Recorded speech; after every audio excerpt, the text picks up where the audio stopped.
Hello everybody, Tracy Jo Callan here from Callan's Crafting Studio, and I had recently posted some bracelets on Facebook in a couple of Cricut groups, and a few folks had asked me to show how to install the snaps. So I know it's a little intimidating. I know I certainly don't claim to be a pro at it, but I've managed to get it to work nicely on a couple of bracelets, and I actually even sold one. So thank you very much to Vicki who bought my bracelet. This is a finished one. This is one of the ones that I featured on Facebook and my my own Facebook page, which is Callan's Crafting Studio, and you can see how the little snap works. So I'm going to show you guys how to do that. So what I bought was I bought this little set here, and it's called Art Minds Leather L20 snaps and setter kit. So somebody had asked me what size snaps. I really don't know a whole lot about this yet. I know that there's different ranges and sizes. These are 20s.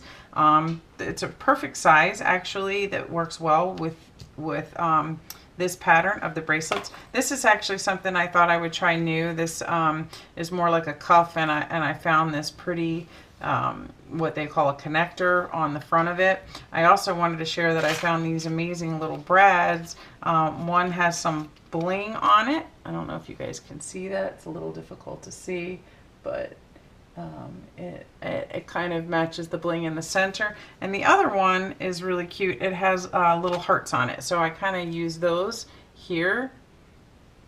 There's little hearts there since the heart was in the center. The connector that I used for that piece. So this was also a little something different that I tried. A lot of the connectors that I've been finding at Michael's and AC Moore and my craft stores, they don't seem to have these nice wide openings. There is a there isn't a large selection of this kind, which work really nice to have a little bit wider of a piece of the faux leather connecting to it. So I was trying to figure out a way with these little tiny connectors of doing this. So what I did was I took some jump rings, first a small one, because if I didn't use two, this would lay this way with it. So then I used a larger one. Next time I might even put two in there just to give it a pretty look, or a healthier look, I guess I should say, or a thicker look. We'll see how this goes. I don't know. If I did this again, I might round the corners or cut them or something, but I thought I would try it and just put the snaps on that. What will be interesting, it's going to give kind of a square effect because this does not bend. It lays flat on the top, so you can see if I were to, oops, if I were to put this on my wrist, let me see, it's kind of like a sort of square effect, but I don't dislike it. It's different. So anyway, so what you get with this kit now, you get a packet of snaps that looks like this, okay, and then it comes with a setting tool and what they call, I believe, an anvil, and it looks like this. So it's kind of hard to see. You want to use this tip of the tool, and then all of the snaps are 4 different pieces. So you're going to have this piece, this piece, this piece, and this piece, and you have to be careful, and I wasted a lot trying it, but this is the side that is going to be the decorative side on that snap, and this is going to be the back of the ones that are hidden. So the ones with the posts are the ones that are going to be hidden, and then we're going to poke little holes in the ends of the bracelet, and then we're going to hammer these 2 pieces into it. So now let me make sure I get the right ones, and I use the one that I have here as a guide. So the one that goes with this goes with this piece here. So this is going to be really hard to see, but the instructions, there's a little paper instruction in this particular packet that kind of explains it, so you can kind of see it looks like that. And we're going to use that little setting tool, and we're going to hammer it into the top once I have it set into the bracelet, okay? And then the other one will work the same way. That's going to be, I guess it's male and female if you want to explain it that way, but a male and female end. And then that one's going to go like that.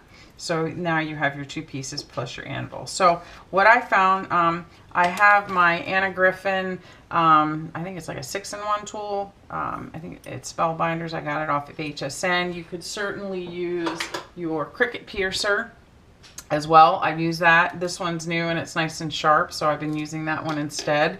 And then this little foam pad came with my large Cricut scraper. So this came in a set together, and I really hadn't used it too much for anything in the past except for with the piercer, and it does work good for that. So I definitely recommend using something that is going to not destroy anything when you're pushing through your little piercer there. So I'm going to get this out of the way. Oh, and these are these cute little brads. Wait, I think I already told you that. Did I already tell you that? Boy, I'm losing my memory. I turned 50 next month, and I'll tell you what, sometimes you just can't remember what you said and what you didn't say, but I'll repeat myself in case I didn't mention it. I found these adorable little brads. Wait, I did, because I held this up to the camera, so, oh well, there we go. All right, so now what we're going to do is, I'm going to, I think, take this one first. And generally what I do is I use this tool, and I'm not a measurer. Some people might be a measurer. I'm not. So it's up to you whether you want to measure from the end. There's a little protector on there I'm going to take off, right? So the way this is going to work, I'm just going to poke a little hole right through here, kind of eyeball it, sort of set it on there, kind of think where I think I want it. And actually, I think what I might do is, this probably might be the better way to do it, is just pierce it right down through the center. And that way, you know you got it where you want it. So I'll make the hole a little bit bigger as best as I can, because you are going to need to work that piece through it. Okay, so that's that. And sometimes it takes a little bit of time to get your hole big enough. Some people, I think I've seen, used a hole punch. I didn't try that because I didn't want the hole to be too big. So this seemed to work fine for me. Oh, the other thing is you have to make sure you're doing it the right direction. So, okay, so this piece is going to go down that way, and this side's going to go up. So you want to take your post and put it through the back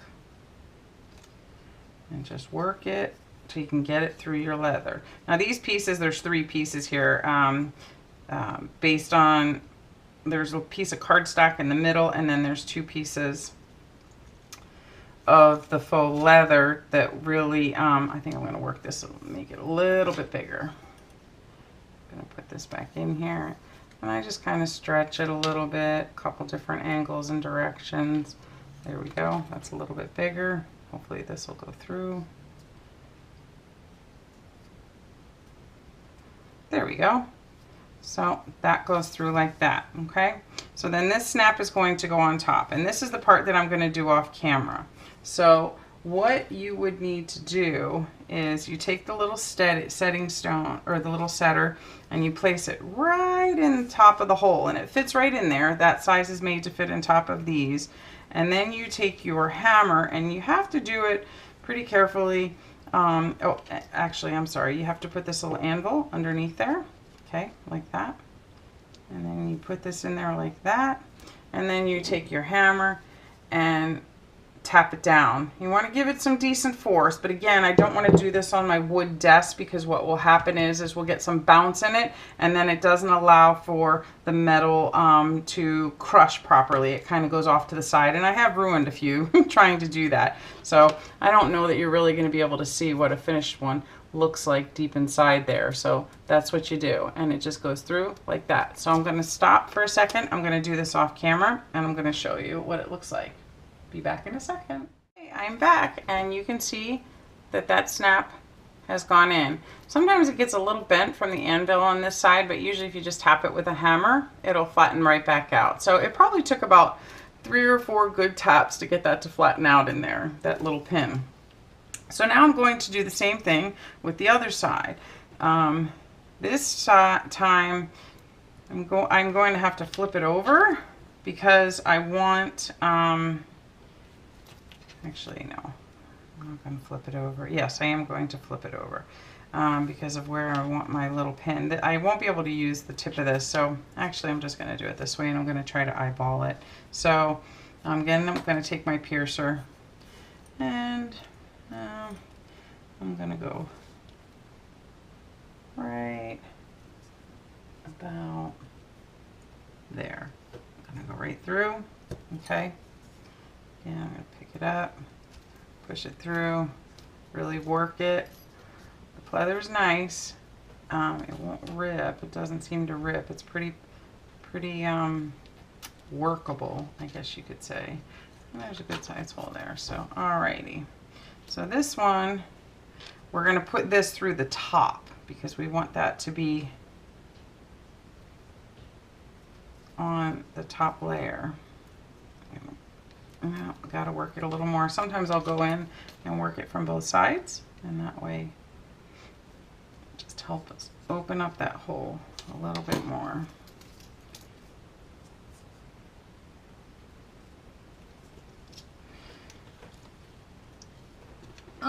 Got to give it a little force, try to get it to go through. Still doesn't want to go through, so I'm going to go back on this side. Tug and pull. Be careful not to stab yourself. Again, I imagine you might be able to use a hole punch. The hole punch I have would be too big. So again, there we go. There it went through. So it's definitely doable with this. And I think that looks pretty good. So then this is going to be the same. You're going to take this and you are going to, oops, I had it upside down. That wouldn't be good. You're going to hammer it down in the center again using your setting tool. It's going to fit right in that little stud, or post I should say. And it's going to create a snap. So again, I'll be right back. All right, and there you have it. Nice, smooth, shiny snap on there. Some adorable little heart brads.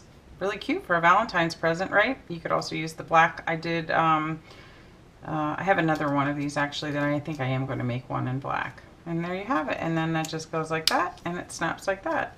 Put it on my wrists. We'll see how it looks.